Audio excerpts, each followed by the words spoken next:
በ4 ዓመቱ ወሸላውን እያሸ የሚረጭ ቆሻሻ እንዴት አዶናይ የሚለውን የሀያል እግዚአብሔር ስም ይዘ ይሄ ቆሻሻ ዲያስፖራውን $60,000 ዘርፎ ፋራዎች ናቸው ያለኮ ነው። ታስታውሻለች ምን እንዳለ ተጫወቱባቸው። ይሄ ነው ወይ ለውድድር የሚቀርበው? በትክክል ሞጣ ንገረው፣ በደንብ አድርጋ አስረግጠው። በደንብ የኢትዮጵያ የደቡብ ውስጥ ማላምሮ ነው እንጂ ኬሻውን ልብስ አይተሸዋል? የባህል ልብስ ሸማ ልብሶ ለትግሬ ነጭ ለብሳል። የደቡብ ደግሞ ኬሻውን ይዞ ነግረውታላ። አማራ ንጉስ ነበር ስለተባለ ከኃይለ ማርያም ደሳለኝ ጀምሮ ኬሻ ነው የሚለብስ የደቡብ ህዝብ። ኬሻ ይህን ኬሻ ተሸክሞ ቂጡን እያወዛወዛ አይተሸዋል?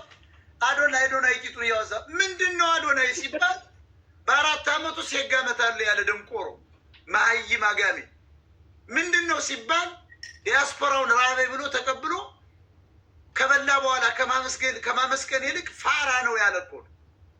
ይሄን ትግሬ ወደፊት ያመጡት ትግሬ ሁልጊዜ የበላይነቱን ይቀጥላሉ በሚል ነው። አዶናይ መረጥሽው አልመረጥሽው እኛ እኮ እናውቃለን። ሴጋ መቼ መሆኑን እናውቃለን አይደለ? አለም ዴሉላ አዶናይ አዋርድ ሰጠው አልሰጠው ትግሬ እኮ ዶክተር ማን ነው ዶክተር ያለው ነው አድሃኖም ቴዎድሮስ አድሃኖምን እኮ የሀገር መሪዎችን $1 ሚሊዮን በመስጠት ጉቦ አስመርጦ የዓለም የጤና እንትን ያደረገው ነው። አጋሚ እኮ ነው ጸባያቸው። አሁን አዶናይ የሚባል ዘራፊ ልጅ ሴጋ መቺ በ4 ዓመቴ ወሸላይን ረጫለሁ ያለ ውዳቂ ህፃናት ምን ሊማሩ? ዲያስፖራውን ራበይ ብሎ $65,000 ዘርፎ ፋራ ነው ዲያስፖራው ብሎ ያላገጠ ቆሻሻ ትግሬ ለምንድን ነው ለምርጫ የሚመጣው? እስኪ ቀጥይ ሂጅበት እስኪ ተወሰነ።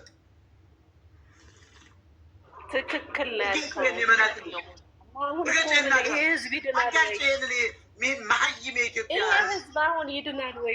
ምን ይድናል? እኮ ከካምሌ የደቡብ ህዝብ አሁን ይድናል? ለአዶናይ ለሴጋ ረጪ እንደ ጠቅላይ ሚኒስትር ቀይ ምንጣፍ አድርጎ የሚቀበል ደንቆሮ ኢትዮጵያዊ ምን ትይዋለች? እስኪ ቀጥይ እስኪ። በጣም ከባድ እኮ ነው ይሄ። አሁን እኮ ባለፈው ይዘህ የመጣሃትን መስቀል ይዘህ ማውገዝ አለብህ። አሁን አረ እናትሽ ረሳ። በስመ አብ ወወልድ ወመንፈስ ቅዱስ አሐዱ አምላክ አሜን። በስመ አብ ወወልድ ወመንፈስ ቅዱስ በስመ አብ ወወልድ ወመንፈስ ቅዱስ አሐዱ አምላክ አሜን። የኢትዮጵያ ህዝብ ወይ በ4 ዓመቱ 4ኛ ክፍል ላይ ሴጋ መርጨት የለመደ ሰው አዶናይ የተባለ ተከስተ ገብረ እግዚአብሔር ወይም ደግሞ ገብረ ሚካኤል ገብረ ምናምን ገብረ ጉንዳን እንዴት ያላግጥባቸዋል? ራበይ ብሎ ከ$60,000 በላይ ዲያስፖራውን ዘርፎ ይሄው የሀብታም ልጅ ነኝ በተዘረፈ ፎቅ እያሳየ ፋራዎችን ተጫወትኩባቸው ያለ ይሄ መከሰስ ነው ያለብን። ኢትዮጵያ ውስጥ በቀጥታ አቃቢ ህጎች የሰማችሁ ነው። ፖሊሶች ማንንም ሳትጠይቁ መክሰስ ይችላላችሁ። ወንጀለኛ ነዋ። በ4ኛ ክፍል ላይ ሚዲያው ያስተላለፈው ራሱ መከሰስ አለበት። እንኳን ይሄ ቅማላም ትግሬ ለማሸነፍ ሊመጣ ቢያሸንፍስ የሴጋ ዋርድ ነው አለ የምንሸልመው። ቀጥይ እስኪ። ትክክል ሞጣ። አሁን ኮራተር ነው ማይ ፍሬንድ። እንዲህ በትኝ ጋጋሜ እንደዚህ ነው በትነው በቃ አለቀለት እኮ ተመታው። ይሄ ሴጋ ረጪ መታወት አይደለም በቃ ወደቀ። አሁን እኮ ተቆርጦ ሄደ። ማንም አሁን የኢትዮጵያ ህዝብ ይሄን እያሰማ ይህን ቅማላም አጋሜ በ4ኛ ክፍል ላይ ወሸላይን ይዤ ረጫለሁ ብሎ ለህፃናት ያስተማረ ህፃናትን ቀይ ወጥ ስላጎረሳቸው ሰግጥ ይላል። ምንድን ነው ዋዳስ የሚሰግጥ? ምን ማለት ነው ሰግጥ? አያውቁትም እኮ። የእኛ ህፃናት ግን ደብረ ብርሃን ላይ ተደፍተዋል። ህወሓቶች ናቸው። ትግሬ ገንዘብ ስላላቸው በየቦታው ድሃን ቂጡ ላይ ቀይ ወጥ እየወተፉ ያስለፈልፉታል። አየሽ፣ ድሃ ነው። ትክክል። ህዝቡ ችግር ላይ ድሃ እኮ ማለት የታሰረው ውሻ ማለት ነው። ዋዳሴት ምን ድሃ ሚን የታሰረች ውሻ ማለት ነው። ለዚህ ነው ቀይ ወጥ እነ ጃኒ ምናምን ያች ደግሞ ዲፕሬሽን ያለችን የቤት መጥያች መሀይም ደግሞ አጋኞች አይማሩ። አሁን እነዚህ በልመና ስራ የተካኑ ናቸው። ያም ለምን ወደ ዲያስፖራውን ይዞ ሄደ ነው። ጃኒም ቁጭ ብላ አንድ አበባ ለዲፕሬሽን ስትል የምትውል ደንቆሮ 2 ሚሊዮን ለማኝ አድናቂ 2.6 ሚሊዮን ለማኝ አድናቂ፣ ዘራፊ፣ ሴጋ መች አድናቂ። አሁን የአዶናይ ተከታዮች ሴጋዎች እንበላቸው ምን እንበላቸው? በላቸው ሞጣ ሴጋ ምን እንበላቸው? የሱ ምልምሎች እኮ ናቸው። የሴጋ መች ቆይ የአዶናይ ተከታዮች የሴጋ መቺ ፎጣ አቅራቢ፣ መጥረጊያ፣ ፔፐር ታውን አቅራቢ ብለናቸዋል። የጃን የምትባል ዲፕሬሽን የምትባል ለማኝስ ምን እንበላቸው? የአሚና የለማኝ ፎጣ አቅራቢዎች አሁን የ2 ሚሊዮን ተከተላቸው። ለማኝ እኮ ነው የሚከተላቸው። እነሱን ለመሆን የሚፈልግ ኢትዮጵያዊ ነው። እርገጩ ሂጅበት የናጋኒ ራቁቱን ነው ማስቀረው አለበት። ህዝቡ ደግሞ መስቀልህን ይዘህ መተህ ማውገዝ አለብህ። የሚሰማ ይሰማ። የደቡብ ህዝብማ በመስቀል አይደለም ፓራራራ ማራ ሻራ ካሻ ባሻ እሳት የደቡብ ኢትዮጵያ እሳት አዶናይ እየተባለ አራተኛ ክፍሉ ነው ወሸላውን ይዞ የረጨ እሳት ተማሪዎችን እያበላሸ ነው። እሳት ይታየኛል። እዚያ ጋር ቀይ ወጥ በእርጎ ሲያቀርብ ይታየኛል። ህዝቡን እያታለለ ነው። እዩ ጭፋ ራሱ አታላይ ነው እያልመጣበታል። እዛ ካላልከው አይገባውም። በዚህ አይገባውም። ይቆረጥለታል። አዶናይ በቃ ወደቅ። ማንም አይከተልም። ውዳቂ ወጣቅራ ነው አይደረስብሽ። ከግንብ ጋር ትጋጫለሽ። እኔ ለእውነት ነው የምቀጥለው፣ ለእውነት ነው የምኖረው። ይሄንን ሰው ግን እያዘጋጁት ያለ አይተሻል። መቀሌ ሲሄድ፣ አዲስ አበባ ሲመጣ፣ ትግራይ ፈርስት ሲቲዝን ነው ኤርትራ፣ ትግራይ፣ ኦሮሞው ፈርስት ሲቲዝን ነው። 3ቱ ነው በዚያች አዲስ አበባ እየቀዘንባት ያለ። የአማራ ሰዎች ደግሞ ውሃ ሽጠው እኮ እንዳያድሩ ጠላ አረቄ እየደፋ አብይ አህመድ የደሃ ልጅ ነው ታውቂያለሻል። የጠላ ሻጭ ልጅ እኮ ነው አብይ። ብታምኝም ባታምኝ ተናገረው። አዎ የሻይ ራሱን ተናገሩ። ሻይና ቂጣ ነበር የሚሸጠው። የድሃ ልጅ ሆኖ ድሃን አማራን ለማጥፋት ጠላ ደፋ፣ አረቂያቸውን ደፋ። ድሃ ነው ድሃ። ይህም አጋሜ ዘርፎ ነው ያመጡት እንጂ ከየት አባቱ አመጣ? ሁሉ ፎቅ ምን ነገር አለበት? የ4ኛ ክፍል ላይ ወሸላይን እጄ ሴጋመታለሁ ያለ ሰው ሚዲያውን መከሰስ አለበት፣ ራሱን መከሰስ አለበት። ህፃናት ምንድን ነው የሚማሩ? ጭራሽ ትምህርት ቤት ሂደው ቀይ ወጥ እያበሉ አዶናይ እንዲባል። ትግሬዎች እንደዚህ ናቸው ልንገርሽ። አጋሜ ምስጥ ነው በቃ ተለጥፎ በኢትዮጵያ ህዝብ ላይ ትግሬ እየተጫወተብን። ማውገዝ አለብን። እነዚህን ሰርተው ይብሉ። የዘረፉትን ማምጣት አለብን፣ መክሰስ አለብን። ወደ ስልጣን አማራ መምጣት አለብን። እዩ ጭፋ ወንበዴ ነው። የኢየሱስ ደም ሳያድነ አያድነኝም ብሎ እኮ በአጃቢ የሚሄድ ደንቆሮ መሀይም ትግሬ እኮ ነው። ቅድም ለነገርኳቸው ወላይታ ያደገ ትግሬ ነው። ማወቅ አለባችሁ። ፖለቲከኞች ናቸው እነዚህ። መጽሐፍ ቅዱስ አይደለም፣ ሰውን ነው። ወጣቱን የያዙት እየመለመሉ ነው። ነገ ህወሓት ሲመጣ የእዩ ጩፋ ደጋፊ በሙሉ በአንድ ጊዜ በቸርች ይነገረዋል። ህወሓትን ጠብቁ፣ ይሄ ነፍጠኛ እየመጣ ነው። አንድ ቃል እኮ ነው የሚነገር ታውቃላችኋል። አማራ እየመጣ ነው፣ ነፍጠኝነት፣ እኛ ባህሪያ ሆነን አንቀጥልም፣ ተነስ ነበር። ያኔ የደቡብ ህዝብ ሆ ብሎ ከትግሬ ጋር እነሳ። ገባቸው። አሁንስ ቃጤ እና ይሄ ነው ሞጣ። በጣም ወጣቱ በጣም ደንዝዟል፣ በቃ ፈዟል። ቁጭ ብሎ እኮ ታብታብ ሲል የሚውል እኮ ነው። ከሴቶች ጎን ደና ካላቸው ዳሌ ከእነሱ ጎን ተቀምጦ እኮ አባ ሲለቅ የሚውል እኮ እንትና ተመልሶ መጣ አይደል? እንዲ ምን ነበረጋ ፊት አውራሪ ነው። ተመልሶ መጣ እኮ አይኑን በጨዋቱ የሆነ ነገር አብልቶ ቀይ ወጥ አምጥቶ የሆነ ነገር ጥሩምባ አስነፋና ተመልሶ አሁን የቀጠሮ ጌም ባይዘው የቀጠሮ ጌም ማለት ዘመናዊ ልመና ነው። ከቤታ ጀምሮ ቀጠሮ ጌም ማለት ምን መሰላችሁ? አማራን ወክሎ ኦሮሞ ጋር መጫወት፣ አማራን ወክሎ ኤርትራውያን ጋር መጫወት። ለምን ሰው በስሜት እየነጎደ ኦሮሞና አማራ ሲገጥም አሁን ጸብ አለ አይደለ? ገብቶሻል? ካንፍሊክት አለ፣ የመካከል ግጭት ስላለ ኦሮሞና አማራ። አሁን የሚገርምሽ ከአማራ አማራንን አይሉ አማራን እንደ አማራ አክት ያደርጋሉ፣ ግን አማራው ብለው አይገቡም። እነዚያ ሳይተሻቸዋል ኩዊን ከሌ ሂድበት መውጣት ላይ በተለይ ኩዊን ኦሮ ኩዊን ኮኮ ኪያ ምናምን ኤደን ምንድን ነበረ? ኤደን ይሄ ኮኮ እነዚህ የኦሮሞ ስሞች ናቸው። ሁሉም ኦሮ የሚል ይቀጥላሉ።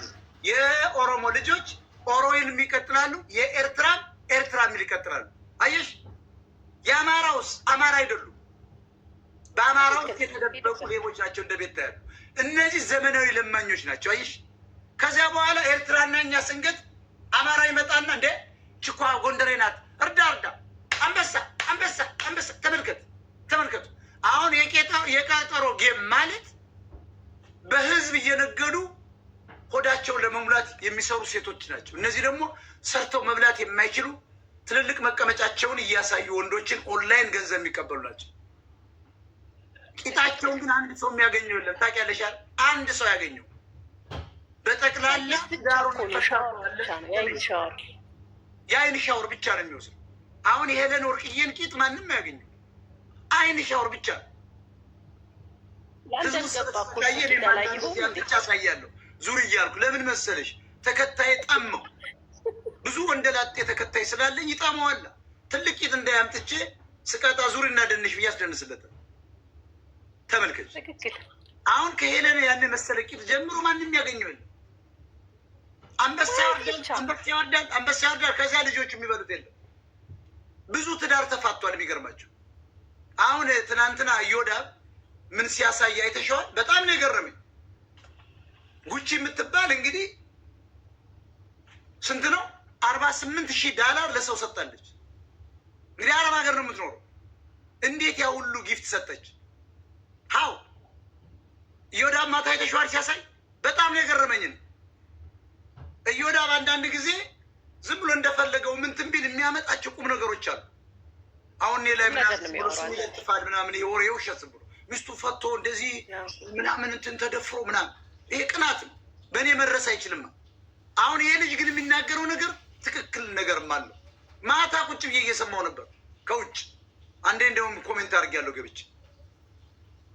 አሁን ምን ማለት ነው? $48,000 በጊፍት ለሰው ከሰጠች እዚህ ሺህ ቢሊዮነር ነች ወይ ማለት ጥያቄ ያስነሳል። አያችሁ፣ ሌሎች ጠቅላላ ያች ሙማ የታየባት $86,000 ይጎራ። አሁን እኮ ሶሻል ሚዲያ ላይ የሚታዩ ሴቶች ቤታ ምን መሰላችሁ? ይሄ አልገባችሁ? መኒ ላውንደሪ ባይዘወይ ዲስ ኢዝ መኒ ላውንደሪ። አይገባውም ህዝቡ። መኒ ላውንደሪ ነው። አሁን ቤታ የምትሰራው እኮ መኒ ላውንደሪ። ይቺ ልጅ እኮ የዛሬ 3 ወር ተሳዳቢና ታውቂያታለሽ? እሙሟን በውሻ የምታስነስ የነበረች ወራዳ ጾሙ ልደክለው ያለች ምናምን ነች። ይሄ ሁሉ እንደ እንትን ነው አክት የምታረግ አይተሻታል? ሆዴን ተሰራው ብላ አቀማመጧን አይተሻል? ይኸው በቃ እንዲህ ብሎ እንዲህ ደግሞ አየሽ፣ ራሷን ልትጠብቅ። እነዚህን አሁን የሚከተል ሰው ነው ትያለሽ? 2 የግራግር አህያ ነው እንጂ ከብት እኮ ነው የሚከተላቸው። እኔ በጣም ይገርመኛል። እኔ ደግሞ የጭሰኛ ልጅ ሁሉ ጠቅላላ ክዊን ነው። አይገርምሽም? ሉላ ክዊን እኮ ነው። አሁን ብታዩት በሶሻል ሚዲያ ላይ ንግስት ያልሆነች ሴት አታገኙ። ክዊን ከኔ፣ ክዊን ኤልሳቤጥ፣ ክዊን በላቸው ተሰማ፣ ክዊን እንተና በለጡ፣ ክዊን እኮዮ ኮኮ፣ ክዊን ሰግጤ የማይባል ስም የለም። አይተሹ ከሆነ አሁን ኢትዮጵያዊ 60 ሚሊዮን ህዝብ አለው። 60 ሚሊዮን ፖለቲከኛ ነው። አሁን እንዲሁም ወደ 90 ሚሊዮን እየገባ ነው። ተመልከች። በዓለም ላይ ታይቶ የማይታወቅ ከ120 ሚሊዮን ህዝብ 60 ሚሊዮኑ ፖለቲከኛ የሆነበት ምድር ኢትዮጵያ ነው። በጠቅላላ ወደ ውጭ ሀገር ሲመጣ የፍትህ አውራሪ ልጅ ነኝ። ጠቅላላ እኮ የጭሰኛ ልጅ ነው። አሁን ጠቅላላ አረብ ሀገር ሩዝ እየቀቀሉ ክዊን ጠቅላላ ደግሞ አሁን ይሄ ጌም ላይ የሚለምኑ ጠቅላላ ክዊኖች ናቸው። የለማኝ ንግስት ተፈጥሮልሻል። ይሄ እኮ ኢትዮጵያ በምን ያህል ደረጃ ህዝቦቿ መዝቀጡን ነው የሚያሳየው። በእውነት እኔ አሁን የምመለከተው እንደዚያ ምንም ያልሰሩ ሴቶች ቁጭ ብሎ አንበሳ ወርድላቸው። ደግሞ እኮ ፊልተራቸውን ቢያነሱት ውሻ በጫው አይነካቸውም። ከቤታ ጀምሮ እኔ እኮ አውቃቸው። ቤታን እኮ በአካል አውቃታለሁ። ይሄ እኮ ፀጉሯ እዚህ ጋ የደረሰ እግዚአብሔር የናይጄሪያ ጠንቋይ እኮ ነው የሚመስሉት። ሞጣ እንትን ይሄ የጎጃም የተሰበረ ሽንክላ ነው የምትመስለው ልጅቷ። ገመሙ እንደዚህ ሆነ ይችልች በቃ አባቷን እሷ መልካቸዋለሁ፣ አውቃቸዋለሁ ሁለቱ። አሁን ግን አይተሻል ሼፕ ምናምን አሰርታ ይሆን ይሄው እዚህ ጋር ለነገሩ እዚህ ጋር ፊልተር ፊልተሩ ነው እሱን አድርጋ ነው። ከዚያ ፊልተሩ እኔ አውቃቸዋለሁ። እጃቸው ሳት ብሎ ሲወጡ እጅ ውሻ በጨው አይነካቸውም እያልኩሽ ውሻ በጨው አልኩሽ እኮ። እንዲሁም የእሷ ቦይፍሬንድ ውሻው እንዴት ሙሟ እንደላሰ በጣም ገርሞኛል። የራሱ ላሰው ስትላ እንዴት ስትናገር ሰምቼ እንዴት የእሷን ሙሙ ውሻ ራሱ ይጠጋል ብዬ እኔ አሰብኩ። በእውነት ነው የምልሽ። አስተግፊሩላህ አላሙዲ አልብላጉ ክናለ እስላም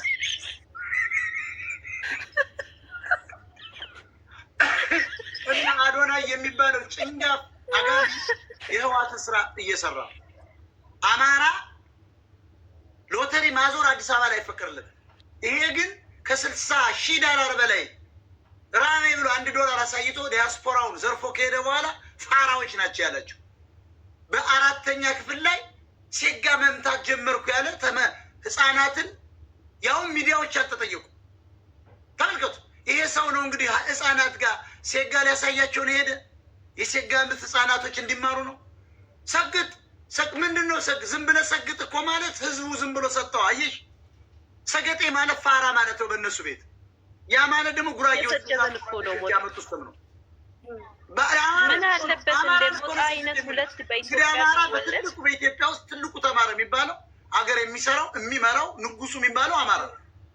ጉራጌ ግን ትናንትና መርካቶ ሰጠ ነው የዛፍ ቆራጭ ልጅ ሱባ ደረቴ ተሻሽሎ ፎቅ ሰርቶ የእሱ ልጆች እነ ቢንያም እነ ቴዎፍሎስ ምን ይላሉ? ሰገጤ አማራን እኮ ነው። ታራ ማለት እኮ ነው። አሁን እሱ ዝም ብለህ ሰግጥ ለምን ተከተለዋ? ሰው ተከታይ ሲመጣ ጊዜ ሰገጠ፣ በቃ የመጨረሻ ሰገጠ። ግን ሴጋ ልትመታ ነው ወይ የመጣው ማለት ነበርበት። የደቡብ ክልል ርዕሰ መስተዳድር በሆነ አስረውና በቴሌቪዥን አስነግራለሁ። ዋናው ሴጋ መቼ እዚህ ስለያዝኩት አይደለም እንዴ? ከውጭ ሀገር አጭበርሮ መጥቶ ሚዲያ ላይ ነግን አስሬዋለሁ። አቃቢ መስረትበት ክስ ነው። ግን ለምን መሰለሽ? በጠቅላላ የህወሓት ወኪሎች ስለሆኑ ህወሓት ነው እያደረጉ ያሉ። ትግሬዎች የሆነ ሰው ለማውጣት ሶሻል ሚዲያውንም በእነሱ ለመያዝ አሁን ያቺ ማን ያልቻ እኔ ጋር መጣ ዲፕሬሽን ያለችዋ ማን ነበር? ያቺ ቀጫጫዋለች ከእሱ ጋር አብራ የምትውል ጃኒ ነው ምናምን። ይቻውን ሰላይ ናት። ያኛው የታሰረው አውሮፕላን ላይ እኮ ከእነሱ ጋር እኮ የሚሰሉ ናቸው። አታውቂም? ሰላዮች ትግሬዎች ናቸው። አብያውን እነዚህ ነው ያውቃቸው። ጅል ነው ይሄ። ዝም ብሎ ከበረንዳ ዳርነት የመጣ ጠቅላይ ሚኒስትር አውቀውም። ቀጥ እስኪ ለማንኛውም ሰናይት የተባለች ሰው ቀጥ ለእነዚህ አዋርድ ለባለ ሴጋ አዋርድ ብለህ ታቀርባለን። አዋርድ ሳሁን ምንድን ነው? አዋርድ አንድ ሰው ተሸለመና የኢትዮጵያ ህዝብ አደገ ነው። ግለሰቦች እኮ ነው የሚሸለሙት። ማን ነው ይህን የሚያዘጋጀውስ? ለመሆኑ ከተዘጋጀ እኛ ሳንካተትም ነበር? ሉላ እንዴ መካተት አለብኝ እኮ አይደለም እንዴ? ቲክታክ ሆነ እኮ እኔን ማካተት አለበት። ለምን መሰለች? በሰከንድ ነዋ በሚሊዮን የምበልጣቸው።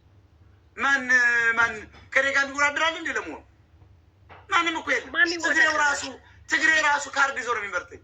ራሱ ትግሬው እኔን የሚደርስብኝ አንድም የለም። ኢትዮጵያ የሚገርማቸው ጓያውን አምጪው፣ የኛው የቅንብቻ ሆዱን አምጪው፣ ማን ይደርስብኛል? ማን እኮ አይደርስብኝ። ሳክስ እኮ እኔን የሚደርስብኝ ኢትዮጵያ ውስጥ ካለ አምጡ። አመ ኪንግ ኦፍ ቲክታክ እኮ የቲክታክ ሶሻል ሚዲያ እኮ ኪንግ ነን። ሄድና ጉግል ላይ አም ዘ ኦንሊ ዋን ባይ ዘ ወይ። እኔ ለውድድርም አልገባም እና ላወዳድር ቢለኝም አልገባም። በእኔ ስም የሚጠቀሙ እንደሆነ እንጂ እኔ አልፈቅድም። ምክንያቱም እኔ ኦልሬዲ ኪንግ ነኝ። ኪንግ ኦፍ ኪንግስ አይደለም ንገራቸው። እና እንደነዚህ አይነት ደንቆሮች እኛ እኮ ለሰው ልጆች ነፃነት፣ ለኦሮሞ፣ ለአማራው፣ ለኢትዮጵያ ህዝብ የሚጠቅም ነው። ለአማራውንን አማራ ስለተጎዳ ህዝቡ ቁጥሩ 7% ለሆነው አማራ መታገል ማለት ለኢትዮጵያ ህዝብ መታገል ነው። ስለዚህ ማንም በጣም በማዝናናትን ብትዩ፣ ፖለቲካ ብትዩ፣ አዳዲስ መረጃ፣ አዳዲስ ፕሮስፔክቲቭ፣ በሃይማኖት ሪቮሉሽን፣ በባህል ያ ነው መታየት ያለበት እንጂ ሴጋ ለሚመታ ታወዳድራለን። መጽሐፍ ቅዱስ ለሚሸከም ሰው ታወዳድራለን። ያ እኮ መሀይም ነው። መጽሐፍ ቅዱስ ተሸክሞ ከመጣ አንድ ሰው በቃ መሀይምነትን እየጫነብን ይሄ ሴጋ እንዲያደረገ የመጣው ሰውዬ እንዲህ አይተሸዋል። ደግሞ እያንቋለጠ ያ እኮ የለመደውን በ4ኛ ክፍል የለመደውን ሴጋ እኮ ይህን እንዴት ትመርጣለህ? ምን ሊያስተምር አለቀው ብሎ እኮ ነው። ሃይማኖትም ይዘው ከመጡ ዛር ስቱፒድ ቡልሽት መቀበል የለብን። የኢትዮጵያ ህዝብ ዋናው ሃይማኖትን የሚቃወም ሃይማኖት ትክክለኛ እንዲመጣ ሃይማኖት ማሰሪያ መሆኑን የሚያስረዳ ፖለቲካ የሚተነትን ዘረኞችን የሚቃወም እንደኛ ለህዝብ ለነፃነት የሚቆም ነው እንጂ መወዳደርም ያለበት ሃይማኖተኛ ሲያወዳድር አይተሻል? ስድብ የማይሳደብ ዘረኛ ያልሆነ ስለ ብሔር የማይታገል ፋኪው ብያል ቆርጠ ላክለት። ለዚህ ማን ነው አምጡልኝ አዋርዱን ያዘጋጀው? ሂስትሪው ሁሉ ነገ አምጡልኝ። ዘግዝቄ አዋርድ ያዘጋጀውን ደግሞ ከነገመ ነው ሱሪን ነው ማስወልቅ። አምጡልኝ ባለ አዋርዱን። አንተ ቆሻሻ! የኢትዮጵያ ህዝብ አዋርድ ይፈልጋል በዚህ ሰዓት። የኢትዮጵያ ህዝብ ወይ ማታገልና ወደ ስልጣን እንዲመጣ ስልጣን በህዝብ እንዲሆን ማለት እኩል የኢኮኖሚ ተጠቃሚነት ህዝቡ እንዲያገኝ መታገል እንጂ የአንተ አዋርድ ሴጋ ለሚመታ አዋርድ፣ ለለማኝ ለጊፍተር አዋርድ። ልመና እኮ ነው ያስተማሩ። አዋርድ ያዘጋጀውን አንገቱ መቀጨት አለበት። አንተ እዚያች ልጅ ቆርጠ ላክለት። ካቲ ለማንኛውም ይኸውልሽ የኢትዮጵያ ህዝብ በተለይ አማራው ከእውነት ጋር የተፋታ ነው።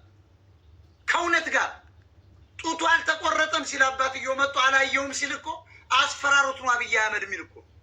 አማራ ማለት እውነትን አይቀበልም። አሁን የፋኖ ትግል የሞት